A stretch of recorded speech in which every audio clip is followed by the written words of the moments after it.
എന്താ ഇത്? അപ്പടി നനഞ്ഞല്ലോ. എന്താ ശ്രീദേവി കാണിക്കുന്നേ? ഞാനിപ്പോ കുളിക്കണില്ല. ഞാൻ ദാ ആ മുലയിൽ ഒളിക്കാൻ പോവാ. ലക്ഷ്മി ഒന്ന് ചോദിച്ചാ കാണിച്ചു കൊടുക്കരുത് കേട്ടോ. കാണിച്ചു കൊടുത്താ മുത്തശ്ശനോട് പറഞ്ഞ് നല്ല തല്ലു വാങ്ങിത്തരും.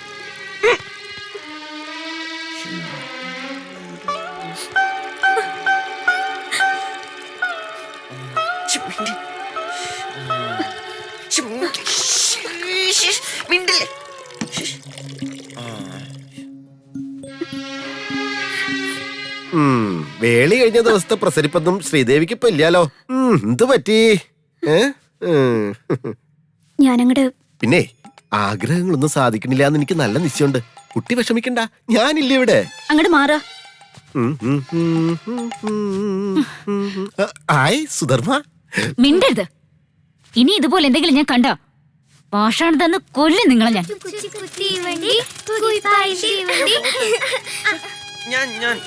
ലക്ഷ്മി പോ. അതാ ഇതിലേ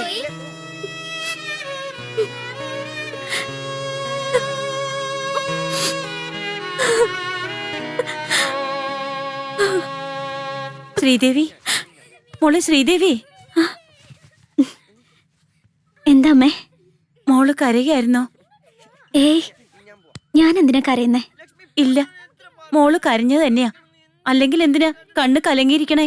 ഏയ്, ഒന്നുമില്ലമ്മേ, വെറുതെ തോന്നിയതാവും.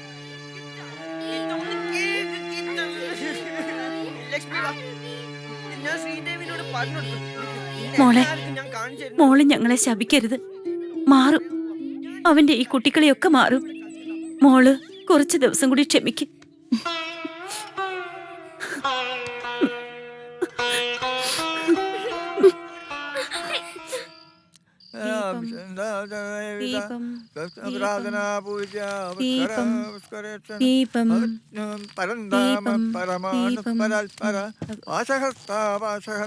പരമന്ത്രവിഭേദിനി മൂർത്താനിത്യസപ്തമുനിമാനസഹംസിയ പാർവന്തൻ രാമണീ വീരമാതാവയൽപസു മുകുന്ദ മുക്തിനിലയാ മൂലവിഗ്രഹരൂപിണി ഭവരോഗഗ്നി ഭവചക്ര പ്രവർത്തിനി. നമ്മൾ ചെയ്തത് വലിയ ചതിയായിപ്പോയി അച്ഛ. ഈശ്വരൻ പോലും പൊറുക്കൊന്നും തോന്നണില്ല. ഇനിയിപ്പോ എന്താ ചെയ്യ? വേളി കഴിച്ചാലെങ്കിലും അവന്റെ സ്വഭാവം മാറുന്നു കരുതി. അല്ല, അങ്ങനെ മാറിയിട്ടുള്ള അനുഭവങ്ങൾ ഉള്ളതുകൊണ്ടാ നോം ഇങ്ങനൊരു തീരുമാനത്തിന് മുതിർന്നത് തന്നെ. മാറില്ല എന്ന് ഇപ്പോഴും തീർത്ത് പറയാൻ പറ്റില്ല. പക്ഷേ അതിനവളും കൂടി ഒന്ന് നിരീക്ഷിക്കണ്ടേ? ആ കുട്ടിയെ എങ്ങനെയാ കുറ്റപ്പെടുത്തുക? മുന്നും പിന്നും നോക്കാതെ ഉണ്ണിയുടെ വേളിയായില്ലേ അവള്. അത് തന്നെ പുണ്യം. വയ്യ, അവളുടെ മുഖം കാണുമ്പോ സഹിക്കാൻ പറ്റണില്ല. ദേ വരണുണ്ട് അവൻ. അച്ഛൻ അവനെ ഒന്ന് ഉപദേശിക്കണം. രാവും പകലും ഇല്ലാത്ത ഈ കുട്ടികളെ ഒന്ന് നിർത്തണമെന്ന് അച്ഛൻ അവനെ ഒന്ന് ശാസിക്കണം.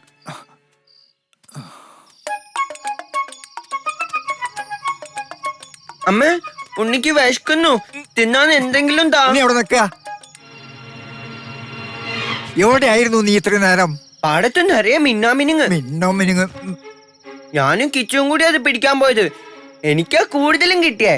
ദാ നോക്കിയേ, ഇത് ഞാൻ ശ്രീദേവിക്ക് സമ്മാനായി കൊണ്ടുവന്നതാ. ഉണ്ണി, നിന്റെ ഈ കളിയും വിളയാട്ടൊക്കെ ഒന്ന് നിർത്തുക. കിച്ചുവിന്റെയും ലച്ചുവിന്റെയും ഒന്നും പ്രായമല്ല നിനക്ക്. മുതിർന്ന ആളാ നീ, വേളി കഴിഞ്ഞ പുരുഷൻ. അകത്തൊരു പെണ്ണുണ്ട്, നിന്റെ ഭാര്യ ശ്രീദേവി. അവളിപ്പോ സദാ നേരവും വിഷമിച്ചുകൊണ്ടിരിക്കുക നിന്റെ ഈ സ്വഭാവം കാരണം. അവളെ നീ ഇനി ഇങ്ങനെ വിഷമിപ്പിക്കരുത്. മോനെ, നീയല്ലാതെ ആരാ ശ്രീദേവിക്കുള്ളത്? അവള് നിന്നോട് പിണങ്ങിയിരിക്കുക. പാവമല്ലേ ശ്രീദേവി? മോൻ എപ്പോഴും ശ്രീദേവിയുടെ ഒപ്പം തന്നെ ഉണ്ടാവണം. മോനല്ലേ അവളെ സ്നേഹിക്കേണ്ടത്. ചെന്ന് അവളെ ആശ്വസിപ്പിക്കും.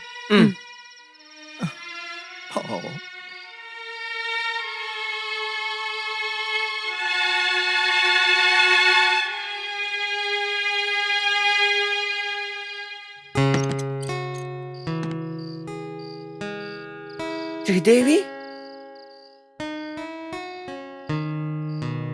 ശ്രീദേവി. ആ, ഉണ്ണിയേട്ടനെത്തിയോ? കുട്ടിയെന്നോട് പിണക്കാ?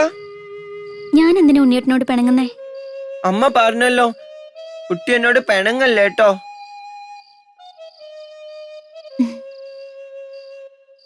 ശ്രീദേവി കരയാ?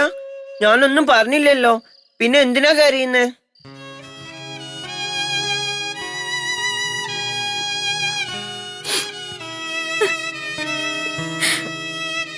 അയ്യോ, ശ്രീദേവി കരയല്ലേ? ശ്രീദേവി കരയുന്നുണ്ട്, അമ്മ എന്നെ വഴക്ക് പറയും. കരയല്ലേ ശ്രീദേവി? ശ്രീദേവി കരയല്ലേ? ശ്രീദേവി കരയല്ലേ? ദേ കണ്ടോ, ഇത് ഞാൻ ശ്രീദേവിക്ക് വേണ്ടി കൊണ്ടുവന്നതാ.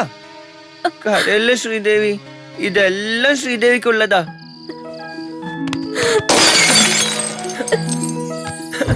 അയ്യോ,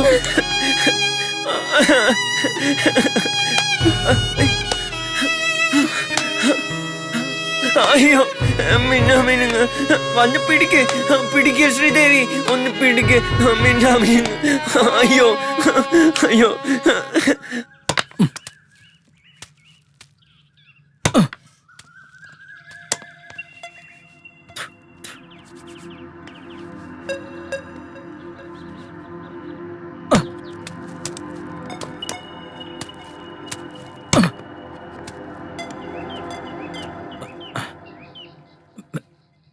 എന്താ കുഞ്ഞെ? ഒന്നുമില്ല, ഞാനെന്തോ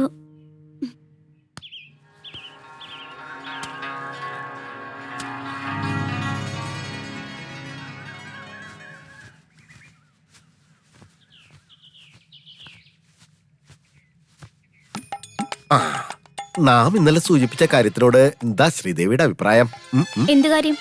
അപ്പൊ ശ്രീദേവിക്ക് ഇന്നലെ ഒന്നും മനസ്സിലായില്ല? എനിക്കറിയാ ഉണ്ണിയെ കൊണ്ടൊന്നും സാധിക്കില്ല എന്ന്. ശ്രീദേവി, ഈ കാണുന്ന പോലെ ഒന്നും ആയിരുന്നില്ല ഉണ്ണി. ഇതൊക്കെ അവന് കിട്ടിയ ശിക്ഷയാ. എല്ലാരും ചേർന്ന് ശ്രീദേവിയെ ചതിച്ചതാ. ഉണ്ണിയുടെ പഴയ കഥകളെ കുറിച്ചൊന്നും ശ്രീദേവിക്ക് അറിയില്ലല്ലോ. ശ്രീദേവി അതറിയണം. അറിഞ്ഞാൽ കുട്ടി അവനെ വെറുക്കും. ജന്മനാ ബുദ്ധിവൈകല്യം സംഭവിച്ച ഒരാളല്ല ഉണ്ണി.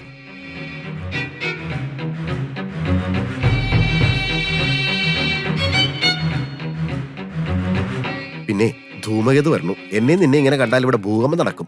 ഞാൻ ഇപ്പൊ പോവാ, പിന്നീട് വിശദമായിട്ട് പറഞ്ഞുതരാം. ഉണ്ണിയുടെ പഴയ കഥകളെ കുറിച്ചൊന്നും ശ്രീദേവിക്ക് അറിയില്ലല്ലോ. ശ്രീദേവി അതറിയണം.